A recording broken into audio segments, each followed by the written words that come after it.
Handa na ba kayo? Sa darating na Disyembre, muling babalutin ng apoy at dugo ang Valhalla Arena. Ang mga Diyos at tao ay muling magsasalpukan sa pinakamalupit na laban para sa kaligtasan ng sangkatauhan.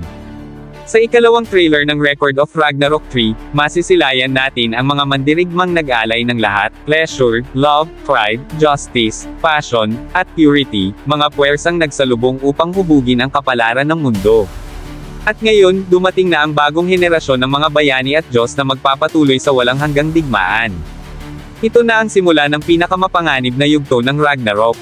Ito ang tatalakayin ko ngayon, kaya kung handa ka na, taren at simulan na natin.